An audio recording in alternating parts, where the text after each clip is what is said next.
Mon enfant, les paroles que tu t'apprêtes à recevoir portent un poids éternel. Ce qui se passe en ce moment même n'est pas ordinaire. Tu te trouves à un carrefour spirituel où les décisions que tu prends après avoir entendu ceci détermineront la direction de ta vie pour les années à venir. Je ne parle pas de choix superficiels ou de simples préférences. Je parle de positionnements du cœur qui façonneront ton destin. Écoute attentivement, mon bien-aimé, car ce moment est chargé de possibilités. Les cieux observent. Les anges se tiennent prêts. Et moi, ton Créateur, je me penche vers toi avec une tendresse infinie, attendant de voir comment tu répondras à ce que je vais te révéler.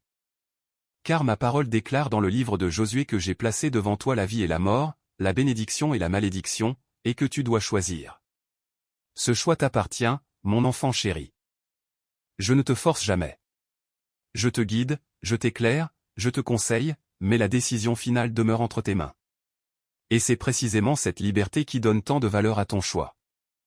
Quand tu choisis de me suivre, de marcher dans mes voies, de faire confiance à ma direction, ce n'est pas par contrainte mais par amour. Et cet amour volontaire est ce qui me touche le plus profondément. Pendant trop longtemps, mon enfant précieux, tu as vécu dans une sorte d'entre-deux spirituel. Un pied dans ma volonté, un autre dans les désirs du monde. Tu as voulu me servir tout en gardant certaines zones de ta vie hors de mon influence. Tu as prié pour ma bénédiction tout en maintenant des habitudes qui sapent cette même bénédiction. Tu as déclaré ta foi tout en permettant au doute de régner dans ton cœur. Cette division interne t'a épuisé, n'est-ce pas? Car comme il est écrit dans l'évangile de Matthieu, nul ne peut servir deux maîtres. Il finira par aimer l'un et haïr l'autre, ou il s'attachera à l'un et méprisera l'autre.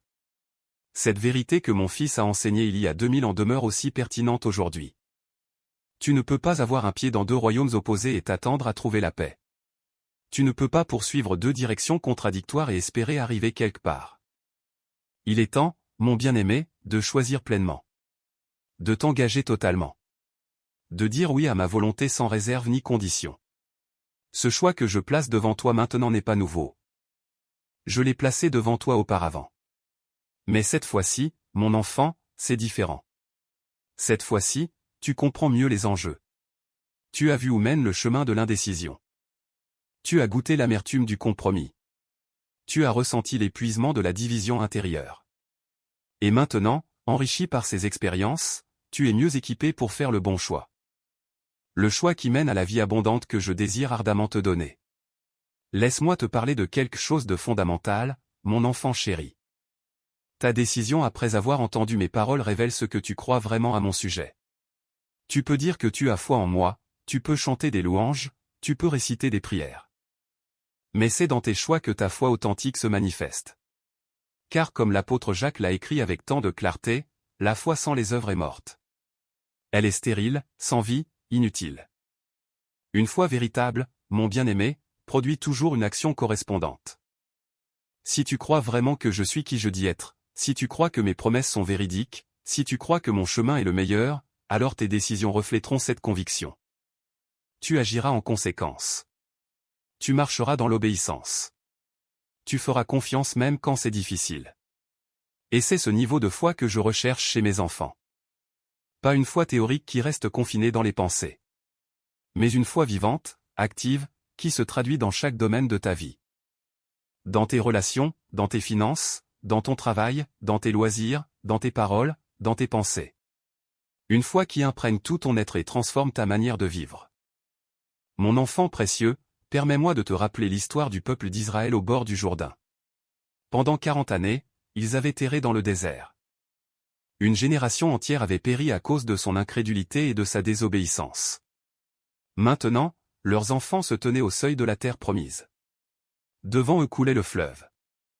De l'autre côté les attendaient les bénédictions que j'avais juré de leur donner. Mais pour y accéder, ils devaient faire quelque chose. Ils devaient avancer. Ils devaient mettre leurs pieds dans l'eau. Et c'est seulement quand les sacrificateurs portant l'arche ont posé leurs pieds dans le Jourdain que les eaux se sont séparées. Pas avant. Leur obéissance devait précéder le miracle. Comprends-tu la leçon, mon bien-aimé? Tu te tiens à ton propre Jourdain. Devant toi se trouve tout ce que j'ai promis. Mais tu dois faire un pas de foi. Tu dois prendre une décision. Tu dois agir selon ce que je t'ai révélé. Et quand tu le feras, quand tu mettras tes pieds dans l'eau par obéissance, tu verras les impossibilités s'ouvrir devant toi. Tu verras les obstacles se dissoudre. Tu verras ma puissance se manifester d'une manière que tu n'aurais jamais imaginée. Mais tout commence par ta décision. Par ton choix d'obéir malgré l'incertitude, de faire confiance malgré les apparences, d'avancer malgré la peur. Il y a dans ta vie en ce moment même, mon enfant, une situation qui attend ta décision. Tu sais exactement de quoi je parle. Cette chose que tu as reportée, évitée, rationalisée. Cette conversation difficile que tu dois avoir. Cette relation toxique que tu dois quitter. Cette habitude destructrice que tu dois abandonner. Cette vocation que tu dois embrasser. Ce pardon que tu dois accorder. Cette vérité que tu dois dire. Quelle qu'elle soit, tu la connais. Ton esprit te l'a signalé à maintes reprises. Mais tu as hésité. Tu as trouvé des excuses. Tu as attendu un moment plus opportun. Mon bien-aimé, comprends ceci. Le moment opportun, c'est maintenant. Pas demain, pas la semaine prochaine, pas quand les circonstances seront parfaites. Maintenant. Car comme l'apôtre Paul l'a écrit aux Corinthiens, voici maintenant le temps favorable, voici maintenant le jour du salut. Chaque instant de retard ne fait qu'approfondir l'emprise de ce qui te retient captif. Chaque jour de compromis ne fait qu'affaiblir ta volonté de changer. Chaque justification que tu construis ne fait qu'épaissir le mur entre toi et la liberté que je t'offre. Alors décide maintenant, mon enfant chéri. Prends position. Engage-toi.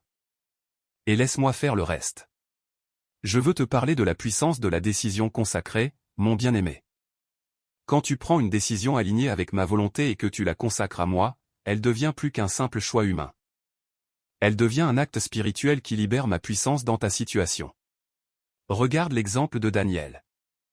Jeune homme déporté à Babylone, entouré par une culture païenne, soumis à des pressions constantes pour se conformer. Mais que fit-il? L'Écriture dit qu'il résolut dans son cœur de ne pas se souiller. Il prit une décision. Il s'y tint. Et à cause de cette décision ferme, je pus œuvrer en sa faveur d'une manière extraordinaire. Je lui donnai faveur auprès de ses supérieurs. Je lui accordai sagesse et intelligence. Je le protégeai dans la fosse aux lions. Je révélai à travers lui des mystères cachés. Tout cela découla d'une décision initiale prise dans son cœur. Une décision de m'honorer quelles que soient les conséquences.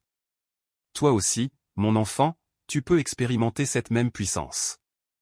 Quand tu prends une décision ferme de marcher dans mes voies, quand tu t'engages sans équivoque à me suivre, tu libères des forces spirituelles qui œuvrent en ta faveur. Les anges sont mobilisés. Les circonstances commencent à s'aligner. Les portes s'ouvrent. Les obstacles se dissolvent. Pas toujours instantanément, pas toujours de manière spectaculaire, mais certainement, progressivement, inévitablement. Mon enfant précieux, je dois te mettre en garde contre le piège de la procrastination spirituelle. L'ennemi de ton âme sait qu'il ne peut peut-être pas te convaincre de rejeter complètement mes voies. Alors il emploie une tactique plus subtile. Il te murmure de reporter. Pas maintenant, peut-être plus tard. Quand tu seras plus prêt, quand les conditions seront meilleures, quand tu te sentiras plus fort. Ces murmures semblent raisonnables. Ils semblent sages. Mais ils sont mortels, mon bien-aimé. Car derrière chaque report se cache un refus déguisé. Chaque plus tard est en réalité un non silencieux. Et pendant que tu attends le moment parfait, la vie continue. Les opportunités passent. Les portes se ferment. Les relations se dégradent. Les habitudes se renforcent. Le temps, mon enfant, est une ressource que tu ne peux récupérer. Chaque jour que tu passes dans l'indécision est un jour perdu que tu ne pourras jamais revivre. Je ne te dis pas cela pour te condamner ou te faire peur. Je te le dis par amour, pour t'épargner les regrets futurs. Combien de mes enfants, à la fin de leur vie, regardent en arrière avec tristesse en pensant à ce qui aurait pu être si seulement ils avaient décidé plus tôt, s'ils avaient agi quand j'ai appelé. S'ils avaient obéi quand j'ai parlé. Ne sois pas l'un d'eux, mon bien-aimé. Décide maintenant. Agis maintenant. Et évite les regrets qui accompagnent l'opportunité manquée. Laisse-moi te révéler quelque chose de profond concernant la nature de la décision, mon enfant chéri. Une décision véritable n'est pas simplement un vœu pieux ou une bonne intention. C'est un engagement ferme suivi d'actions concrètes. Dans le livre des Proverbes, il est écrit que les projets de l'homme diligent mènent à l'abondance, mais celui qui agit avec précipitation n'arrive qu'à la disette. Remarque bien. Les projets, les décisions, doivent être suivis d'une action diligente. Combien de fois as-tu décidé de changer quelque chose dans ta vie? Combien de fois as-tu pris une résolution, formé une intention, exprimé un désir? Et combien de fois ces décisions se sont-elles évaporées parce qu'elles n'ont jamais été traduites en actions concrètes? Une décision sans action est comme une graine qui reste dans ton poing fermé. Elle ne peut germer, elle ne peut croître, elle ne peut porter de fruits. Tu dois l'ouvrir, la planter dans le sol, l'arroser, en prendre soin. Alors seulement elle produira une récolte. De même, la décision que tu prends aujourd'hui doit être suivie de pas concrets. Si tu décides de rompre avec un péché, quelles mesures pratiques mettras-tu en place? Si tu décides de poursuivre une vocation, quelle sera ta première action? Si tu décides de restaurer une relation, quel premier geste feras-tu? Ces questions sont essentielles, mon bien-aimé. Car c'est dans les réponses à ces questions que ta décision devient réelle, tangible, efficace. Parlons maintenant du coût de la décision, mon enfant précieux. Car je ne veux pas te tromper. Suivre mes voies, marcher dans l'obéissance, vivre selon mes principes, tout cela a un coût. Mon fils Jésus l'a enseigné clairement dans les évangiles. Il a dit que si quelqu'un veut venir après lui, qu'il renonce à lui-même, qu'il se charge de sa croix et qu'il le suive. Il a parlé de compter le coût avant de construire une tour. Il a comparé le royaume des cieux à une perle de grand prix pour laquelle un marchand vend tout ce qu'il possède afin de l'acquérir. Ses enseignements sont clairs. Suivre mes voies exige un sacrifice. Tu devras peut-être renoncer à des relations qui te tirent vers le bas. Tu devras peut-être abandonner des habitudes qui te procurent un plaisir temporaire. Tu devras peut-être laisser partir des ambitions qui ne s'alignent pas avec mon plan. Tu devras peut-être endurer l'incompréhension, la critique, même le rejet de ceux qui ne comprennent pas ton choix. Oui, mon bien-aimé, il y a un coût. Mais écoute attentivement. Le coût de ne pas me suivre est infiniment plus grand.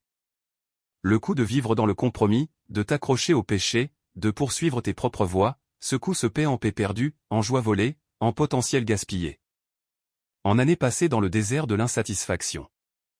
Compare les deux coûts, mon enfant. Pèse-les honnêtement. Et tu verras que suivre mes voies, même avec ses sacrifices, est toujours le meilleur choix. Mon enfant chéri, je veux te parler de l'exemple de Moïse au buisson ardent. Quand je l'ai appelé à libérer mon peuple, il a présenté excuse après excuse. Il a dit qu'il n'était personne. Il a dit qu'il ne savait pas parler. Il a demandé qui il devait dire l'avait envoyé. Finalement, il a carrément demandé que j'envoie quelqu'un d'autre. Comprends-tu ce qui se passait? Moïse était paralysé par la peur et le doute. Il fixait ses propres insuffisances plutôt que ma suffisance. Il regardait l'immensité de la tâche plutôt que l'immensité de ma puissance. Et peut-être es-tu dans la même position aujourd'hui, mon bien-aimé. Je t'appelle à quelque chose, et tout ce que tu vois ce sont tes limites. Tes faiblesses. Ton manque de qualification. Ton passé imparfait. Et ces choses te paralysent. Elles t'empêchent de prendre la décision que tu sais que tu devrais prendre. Mais regarde comment j'ai répondu à Moïse. Je n'ai pas nié ses limitations. Je lui ai simplement dit, je serai avec toi.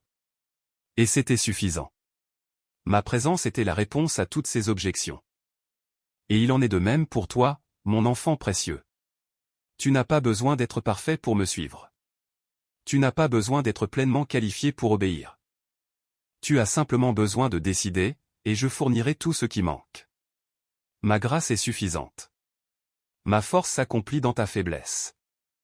Comme Paul l'a découvert et déclaré, c'est quand tu es faible que tu es fort, car alors ma puissance peut opérer sans entrave à travers toi. Permets-moi de te parler de l'histoire d'Ésaü et Jacob, mon enfant. Ésaü était l'aîné, le premier-né, celui qui possédait le droit d'aînesse avec toutes ses bénédictions et privilèges. Mais un jour, affamé après une chasse, il a vu Jacob préparer un plat. Et dans un moment d'impulsivité, pour satisfaire un besoin immédiat, il a vendu son droit d'aînesse pour un bol de ragoût. L'Écriture dit qu'il méprisa ainsi son droit d'aînesse. Une décision prise dans un instant de faiblesse a coûté à Ésaü son héritage entier. Des années plus tard, quand il a voulu récupérer ce qu'il avait perdu, il ne l'a pas pu, même avec des larmes. Cette histoire porte un avertissement sérieux pour toi, mon bien-aimé. Ne vends pas ton héritage spirituel pour des plaisirs temporaires. Ne sacrifie pas ton avenir éternel pour des gratifications immédiates. Les décisions que tu prends dans des moments de faiblesse, de tentation, d'impulsivité peuvent avoir des conséquences qui durent bien au-delà de ces moments. C'est pourquoi tu dois être vigilant. Tu dois protéger ton cœur. Tu dois être intentionnel dans tes choix. Ne permets pas aux appétits de la chair, aux désirs des yeux, ou à l'orgueil de la vie de dicter tes décisions. Laisse plutôt mon esprit te guider. Laisse ma parole éclairer ton chemin. Et prends des décisions qui honorent non pas le moment présent, mais l'éternité. Mon enfant précieux, je veux maintenant te parler de la puissance du témoignage. Quand tu prends une décision courageuse de me suivre, quand tu choisis l'obéissance malgré les difficultés, quand tu fais confiance même quand tu ne comprends pas, tu deviens un témoin vivant de ma fidélité. Et ce témoignage a une puissance que tu ne peux pas pleinement mesurer. Il encourage d'autres croyants qui luttent. Il interpelle ceux qui sont perdus et cherchent la vérité. Il glorifie mon nom d'une manière que les paroles seules ne peuvent accomplir. Car comme il est écrit dans Matthieu, que votre lumière brille devant les hommes afin qu'ils voient vos bonnes œuvres et glorifient votre Père qui est dans les cieux. Tes décisions, mon bien-aimé, ne t'affectent pas seulement toi. Elles ont un effet d'entraînement qui touche ceux qui t'entourent. Quand tu choisis l'intégrité dans un monde de compromis, tu montres qu'une autre voie est possible. Quand tu choisis le pardon dans une culture de rancune, tu démontres la puissance transformatrice de ma grâce. Quand tu choisis la foi dans une atmosphère de cynisme, tu offres l'espoir à ceux qui en ont désespérément besoin. Ne sous-estime jamais l'impact de tes choix. Tu ne vis pas dans un vide.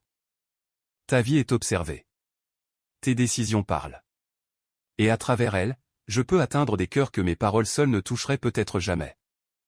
Laisse-moi te raconter l'histoire de la femme au puits, mon enfant chéri. Elle est venue puiser de l'eau au milieu de la journée, évitant ainsi les autres femmes à cause de sa réputation. Elle avait eu 5 maris et vivait maintenant avec un homme qui n'était pas son mari. Sa vie était marquée par de mauvaises décisions, par la recherche de l'amour au mauvais endroit, par une soif profonde qui ne pouvait être satisfaite. Mais quand elle a rencontré mon fils à ce puits, tout a changé. Il lui a offert de l'eau vive. Il lui a révélé sa véritable identité. Et elle a dû prendre une décision. Elle pouvait soit rejeter son message et continuer dans ses voies, soit l'accepter et permettre à sa vie d'être transformée. Elle a choisi de croire. Et ce choix a tout changé. Non seulement pour elle, mais pour toute sa ville. Car elle est retournée et a témoigné, et beaucoup ont cru à cause de son témoignage. Vois-tu la puissance d'une seule décision? Cette femme, avec son passé brisé, avec sa réputation ternie, a pris une décision de croire et de suivre. Et à travers cette décision, une ville entière a été touchée. Toi aussi, mon bien-aimé, peu importe ton passé, peu importe tes échecs précédents, tu peux prendre une décision aujourd'hui qui changera non seulement ta vie, mais potentiellement les vies de nombreuses autres personnes. Ne laisse pas ton passé définir ton avenir. Ne laisse pas tes échecs te convaincre que tu ne peux pas réussir. Tu peux. À travers moi, toutes choses sont possibles. Mon enfant précieux, je veux te parler de l'importance de la persévérance dans ta décision. Car prendre une décision initiale est une chose. La maintenir face au défi en est une autre. Dans la parabole du semeur que mon fils a enseigné, il a parlé de différents types de sols. Certaines graines sont tombées sur le chemin et ont été mangées par les oiseaux. D'autres sont tombées sur un sol rocheux et ont germé rapidement, mais ont séché parce qu'elles n'avaient pas de racines profondes. D'autres encore sont tombées parmi les épines et ont été étouffées. Mais certaines sont tombées sur la bonne terre et ont produit une récolte abondante. Mon fils a expliqué que ceux qui sont sur le sol rocheux sont ceux qui reçoivent la parole avec joie quand ils l'entendent, mais ils n'ont pas de racines. Ils croient pour un temps, mais au moment de l'épreuve, ils abandonnent. Cette description s'applique à beaucoup de mes enfants aujourd'hui, mon bien-aimé. Ils prennent des décisions avec enthousiasme. Ils s'engagent avec passion. Mais quand les difficultés arrivent, quand la nouveauté s'estompe, quand le coup devient réel, ils abandonnent. Ne sois pas comme eux, mon enfant chéri. Quand tu prends ta décision aujourd'hui, comprends que ce n'est que le début. Il y aura des moments où tu seras tenté de revenir en arrière. Des moments où l'obéissance semblera trop difficile. Des moments où tu te demanderas si tu as fait le bon choix. Dans ces moments, rappelle-toi pourquoi tu as décidé. Rappelle-toi mes promesses. Rappelle-toi ma fidélité. Et tiens ferme. Car celui qui persévère jusqu'à la fin sera sauvé. Je veux te parler maintenant de la décision de Pierre de sortir du bateau pour marcher sur l'eau, mon enfant bien-aimé. Imagine la scène. Les disciples sont dans une barque, ballottés par les vagues, luttant contre le vent. Puis ils voient mon fils marchant sur l'eau vers eux. Ils sont terrifiés, pensant voir un fantôme. Mais il les rassure. Et Pierre, avec son impulsivité caractéristique, dit, « Seigneur, si c'est toi, ordonne-moi de venir vers toi sur les eaux. » Mon fils lui dit simplement, « Viens. » Et Pierre doit maintenant prendre une décision. Va-t-il rester dans le bateau avec les autres, dans la sécurité relative de ce qu'il connaît? Ou va-t-il sortir, poser son pied sur les eaux déchaînées, faire confiance à la parole qu'il a entendue?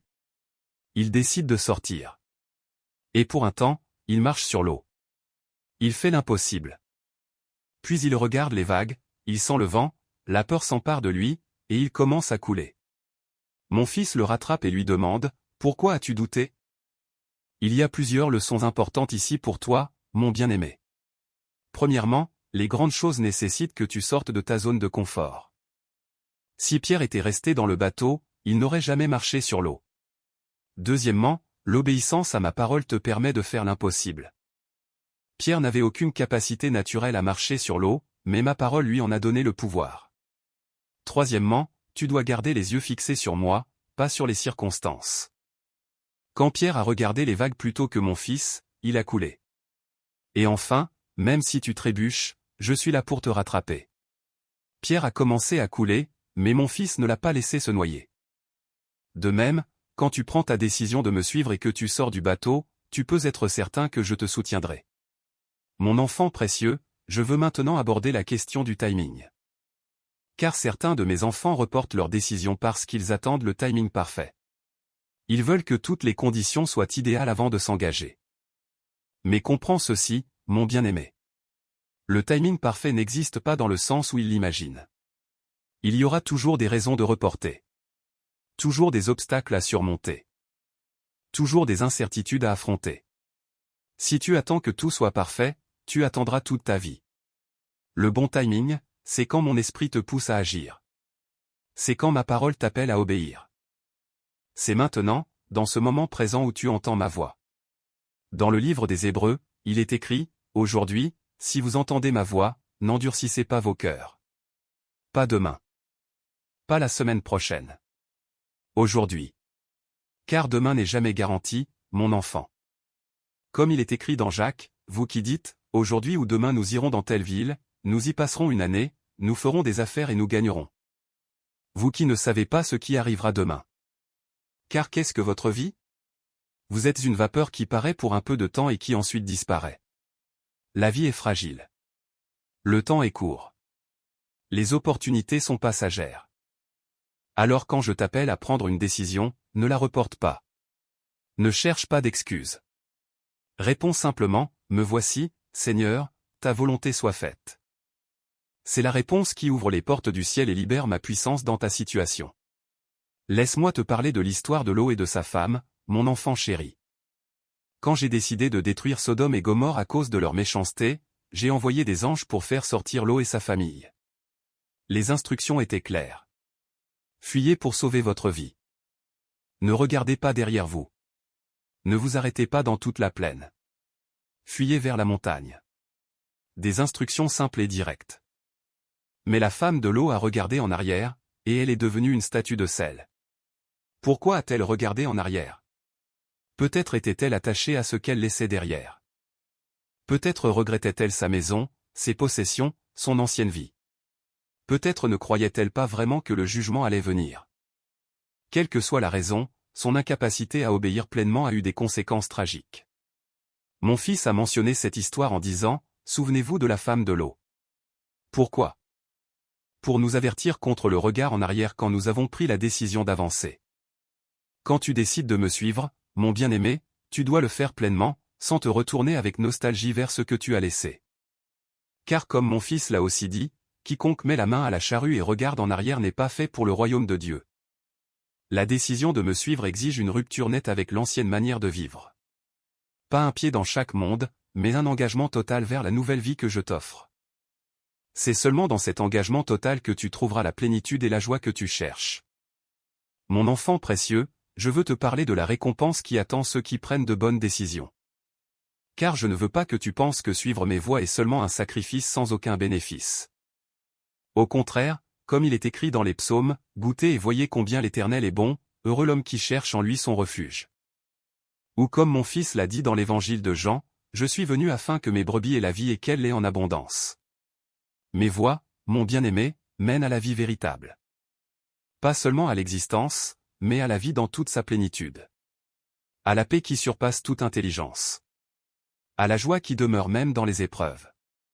À l'espérance qui ne déçoit point. À l'amour qui ne faiblit jamais. Ces réalités spirituelles transforment ton expérience quotidienne. Elles colorent tout ce que tu vis. Et au-delà de cette vie, il y a une récompense éternelle. Des couronnes qui ne se flétrissent pas.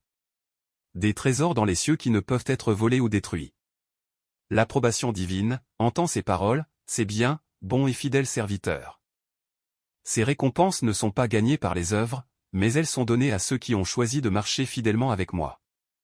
Alors garde tes yeux sur la récompense, mon enfant. Ne te laisse pas décourager par les difficultés temporaires. Comme il est écrit, nos légères afflictions du moment présent produisent pour nous, au-delà de toute mesure, un poids éternel de gloire. Je veux maintenant te parler de l'importance de l'environnement dans le maintien de ta décision, mon enfant chéri. Car aussi ferme que soit ta résolution, tu seras influencé par ceux qui t'entourent. C'est pourquoi Paul a écrit aux Corinthiens, ne vous y trompez pas, les mauvaises compagnies corrompent les bonnes mœurs. Et dans les Proverbes, il est écrit, celui qui fréquente les sages devient sage, mais celui qui se plaît avec les insensés s'en trouve mal.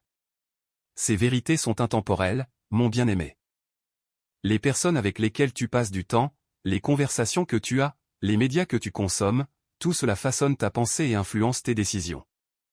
Si tu es constamment entouré de personnes qui ne partagent pas tes valeurs, qui se moquent de ta foi, qui t'encouragent au compromis, il te sera extrêmement difficile de maintenir ta décision de me suivre. À l'inverse, si tu t'entoures de croyants matures qui t'encouragent dans la foi, qui te tiennent responsable, qui prient pour toi et avec toi, tu trouveras qu'il est beaucoup plus facile de persévérer. C'est pourquoi l'auteur de l'Épître aux Hébreux écrit, « N'abandonnons pas notre assemblée, comme c'est la coutume de quelques-uns, mais exhortons-nous réciproquement. » Et cela d'autant plus que vous voyez s'approcher le jour. Tu as besoin de la communauté des croyants, mon enfant précieux. Tu n'as pas été conçu pour marcher seul. Choisis donc avec sagesse tes compagnons. Entoure-toi de personnes qui te tireront vers le haut, pas vers le bas.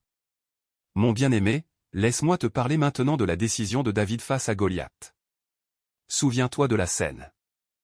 L'armée d'Israël est terrifiée par ce géant philistin qui les défie jour après jour. Même le roi Saül, le plus grand parmi les Israélites, n'ose pas l'affronter. Puis arrive David, un jeune berger venu apporter de la nourriture à ses frères. Il entend les défis de Goliath. Il voit la peur dans l'armée. Et il prend une décision. Il ira affronter ce géant. Tout le monde essaie de l'en dissuader. Ses frères se moquent de lui. Saül doute de sa capacité. Même Goliath le méprise quand il le voit. Mais David n'est pas dissuadé.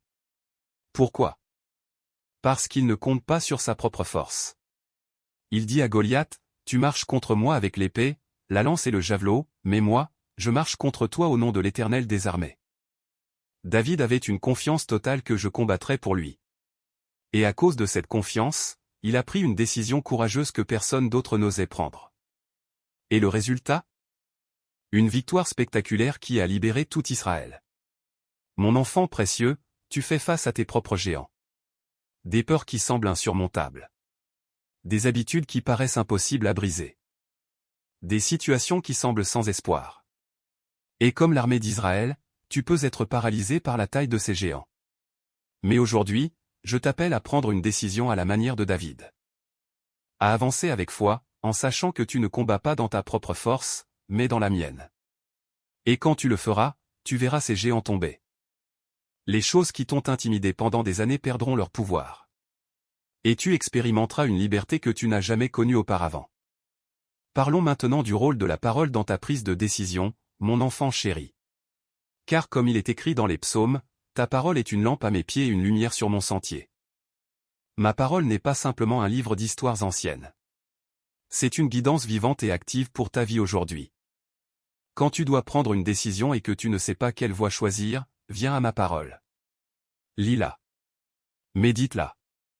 Laisse-la pénétrer ton cœur. Car comme il est écrit dans Hébreux, la parole de Dieu est vivante et efficace, plus tranchante qu'une épée quelconque à deux tranchants, pénétrante jusqu'à partager âme et esprit. Jointure et moelle, elle juge les sentiments et les pensées du cœur. Ma parole a le pouvoir de discerner tes motivations. Elle révèle ce qui est de moi et ce qui vient de tes propres désirs ou de l'ennemi. Elle éclaire le chemin à suivre quand tout semble sombre. Mais tu dois t'en nourrir régulièrement, mon bien-aimé. Pas seulement en temps de crise, mais quotidiennement. Car comme l'homme ne vivra pas de pain seulement, mais de toute parole qui sort de ma bouche, ton esprit a besoin d'une nourriture constante. Et cette nourriture vient de ma parole. Plus tu la connais, plus elle façonne ta pensée. Plus elle façonne ta pensée, plus tes décisions s'alignent naturellement avec ma volonté. C'est un processus de transformation progressive mais puissant. Mon enfant précieux, je veux te parler du danger de la rationalisation. Car l'esprit humain est expert dans l'art de justifier ce qu'il veut faire. Tu peux trouver des raisons apparemment logiques pour n'importe quelle décision, même celles qui vont directement contre ma volonté. Tu peux convaincre toi-même que le compromis est acceptable dans cette situation particulière. Que les circonstances justifient la désobéissance. Que tu feras mieux la prochaine fois. Mais mon bien-aimé, la rationalisation est un piège dangereux. Elle émousse ta conscience. Elle affaiblit ta résolution. Elle crée une pente glissante où chaque compromis rend le suivant plus facile. C'est ainsi que beaucoup de mes enfants qui ont commencé avec de bonnes intentions finissent par s'éloigner complètement de mes voies. Pas d'un seul coup, mais graduellement, un petit compromis à la fois. Sois donc vigilant contre cette tendance, mon enfant chéri. Quand tu ressens une conviction dans ton esprit, ne cherche pas immédiatement des raisons de l'ignorer. Quand ma parole dit quelque chose clairement, ne tords pas son sens pour qu'elle dise ce que tu veux entendre. Quand mon esprit te retient de faire quelque chose, n'avance pas en trouvant des justifications. Apprends plutôt à faire taire les rationalisations et à écouter ma voix. Car ma voix, bien que douce, est toujours claire pour ceux qui veulent vraiment l'entendre. Et elle te guidera toujours vers ce qui est vraiment meilleur pour toi, même si sur le moment cela ne semble pas être ce que tu veux. Laisse-moi te parler maintenant de la puissance de la prière dans ta prise de décision, mon bien-aimé. Car comme il est écrit dans Jacques, si quelqu'un d'entre vous manque de sagesse, qu'il la demande à Dieu qui donne à tous simplement et sans reproche, et elle lui sera donnée. Mais qu'il la demande avec foi, sans douter. Vois-tu la promesse ici? Si tu manques de sagesse pour une décision, tu peux me la demander. Et je te la donnerai. Pas avec parcimonie. Pas avec réticence. Mais simplement et généreusement. La condition est que tu demandes avec foi, croyant vraiment que je vais répondre. Combien de mes enfants se débattent avec des décisions sans jamais vraiment me consulter dans la prière? Ils analysent. Ils pèsent les options. Ils demandent conseil à droite et à gauche. Mais ils oublient de venir simplement devant moi et de demander ma direction. Ne sois pas comme eux, mon enfant chéri. Quand tu as une décision à prendre, commence par la prière. Pas une prière rapide et superficielle, mais un temps véritable de communion avec moi.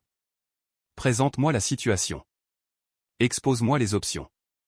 Demande-moi de révéler ma volonté. Puis attends. Écoute. Sois attentif aux impressions de mon esprit. Aux passages de ma parole qui viennent à ton esprit. Aux circonstances qui confirment une direction. Car je réponds toujours aux prières sincères de mes enfants. Peut-être pas toujours de la manière ou au moment où tu l'attends, mais je réponds toujours. Fais-moi confiance dans ce processus, mon bien-aimé. Et tu ne seras jamais déçu. Mon enfant précieux, je veux maintenant te parler de l'importance de l'humilité dans ta prise de décision. Car comme il est écrit dans les Proverbes, l'orgueil précède la ruine, et l'arrogance précède la chute. Combien de décisions désastreuses ont été prises par des personnes qui étaient trop confiantes en leur propre jugement? Qui pensaient savoir mieux que moi? Qui ont refusé d'écouter les conseils sages parce qu'ils étaient convaincus d'avoir raison? L'orgueil est un ennemi redoutable, mon bien-aimé. Il t'aveugle à tes propres faiblesses. Il te fait surestimer ta capacité à naviguer dans la vie sans mon aide. Il te pousse à prendre des décisions imprudentes parce que tu refuses d'admettre que tu pourrais avoir tort. L'humilité, par contre, est une grande force. Elle te permet de reconnaître tes limites, de chercher conseil, d'être ouvert à la correction, de dépendre de moi plutôt que de ta propre compréhension. Comme il est écrit dans les Proverbes, confie-toi en l'Éternel de tout ton cœur, et ne t'appuie pas sur ta propre intelligence. Reconnais-le dans toutes tes voies, et il aplanira tes sentiers. C'est une promesse magnifique, mon enfant. Si tu me fais confiance, si tu reconnais ton besoin de ma direction, je rendrai tes chemins droits. Je te guiderai vers les bonnes décisions. Je t'épargnerai les pièges qui viennent de la confiance en soi. Alors cultive l'humilité. Non pas une fausse humilité qui nie tes dons et tes capacités, mais une véritable humilité qui reconnaît que tout ce que tu as vient de moi et que sans moi, tu ne peux rien faire de vraiment durable.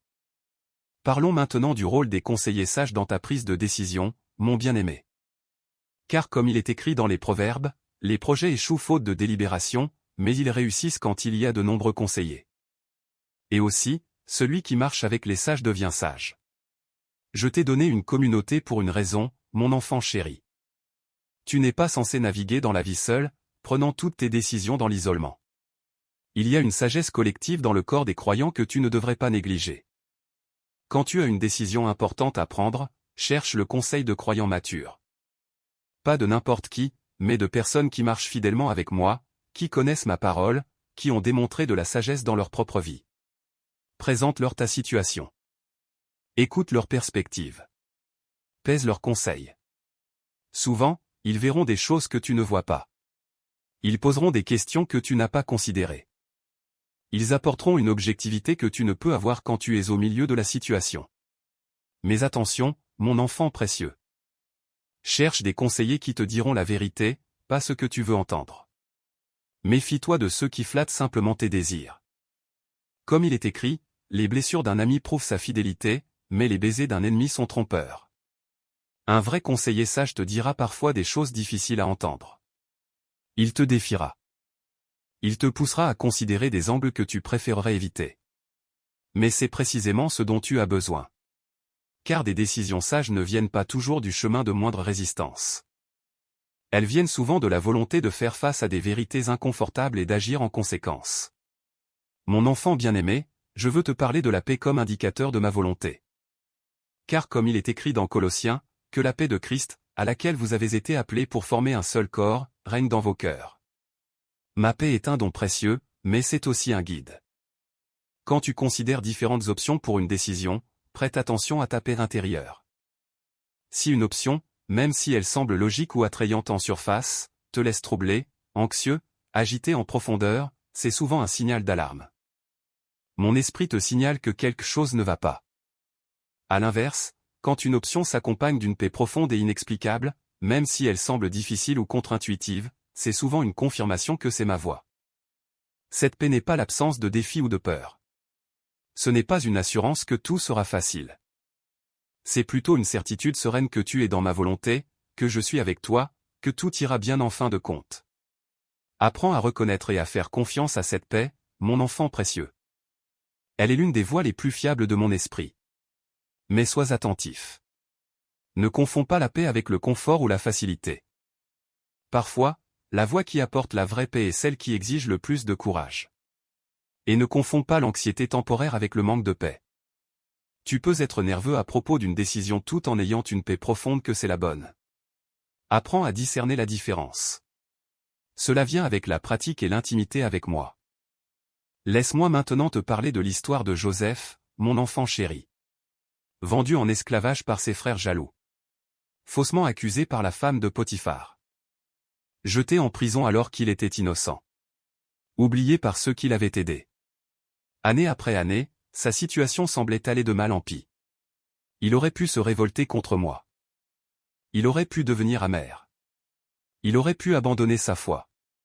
Mais il a continué à me faire confiance. Il a continué à prendre de bonnes décisions, même dans des circonstances terribles. Il a servi fidèlement, que ce soit comme esclave dans la maison de Potiphar ou comme prisonnier dans la prison royale. Et finalement, autant que j'avais choisi, tout a changé. En un seul jour, il est passé de la prison au palais. Il est devenu le deuxième homme le plus puissant d'Égypte. Et à travers sa position, il a pu sauver non seulement l'Égypte, mais aussi sa propre famille de la famine. Quand ses frères sont venus devant lui, terrifiés qu'il se venge, il leur a dit ces paroles remarquables, « Vous aviez médité de me faire du mal. Dieu l'a changé en bien pour accomplir ce qui arrive aujourd'hui, pour sauver la vie à un peuple nombreux. » Vois-tu la perspective de Joseph? Il a pu voir comment j'avais utilisé même les mauvaises décisions d'autres personnes, même les injustices qu'il avait subies, pour accomplir mes desseins. Cela ne justifie pas le mal qui lui a été fait. Mais cela montre comment je peux racheter même les pires situations quand mes enfants continuent à me faire confiance et à prendre de bonnes décisions. Toi aussi, mon bien-aimé, tu as peut-être subi des injustices. Tu as peut-être été blessé par les mauvais choix d'autres personnes. Tu te demandes peut-être comment quelque chose de bon peut sortir de ta douleur. Mais je te le dis, ce qui était destiné à te détruire, je peux l'utiliser pour te propulser vers ta destinée. Continue à prendre de bonnes décisions. Continue à me faire confiance. Et tu verras, comme Joseph l'a vu, comment je peux tout racheter. Mon enfant précieux, alors que ces paroles touchent à leur fin, je veux te laisser avec un dernier encouragement. La décision que tu prends après avoir entendu ceci est peut-être la plus importante de ta vie jusqu'à présent. Elle déterminera non seulement où tu seras dans 1 an, dans 5 ans, dans 10 ans, mais potentiellement ton éternité. Ne la prends pas à la légère. Mais ne te sens pas non plus écrasé par son poids. Car tu ne la prends pas seul. Je suis avec toi. Mon esprit te guide. Ma parole t'éclaire. Ma grâce te fortifie. Tout ce dont tu as besoin pour prendre la bonne décision et pour la maintenir t'a déjà été donné. Il te suffit de tendre la main et de saisir ses ressources. Alors qu'est-ce que ce sera, mon bien-aimé? Vas-tu continuer comme avant, en espérant que les choses changent d'elles-mêmes? Ou vas-tu prendre une décision courageuse aujourd'hui? Vas-tu choisir la voie facile qui mène à la destruction? Ou vas-tu choisir la voie étroite qui mène à la vie? Vas-tu servir tes propres désirs? Ou vas-tu te soumettre à ma volonté? Le choix t'appartient. Mais sache ceci. Si tu choisis de me suivre, de marcher dans mes voies, d'obéir à ma voix, tu ne le regretteras jamais. Pas parce que ce sera toujours facile. Mais parce que ce sera toujours juste. Et au bout du compte, tu te tiendras devant moi et tu entendras ces paroles que tout serviteur fidèle désire entendre, c'est bien, bon et fidèle serviteur, entre dans la joie de ton maître. Cette récompense t'attend, mon enfant chéri. Décide aujourd'hui de marcher sur le chemin qui y mène. Je suis avec toi. Maintenant et pour toujours.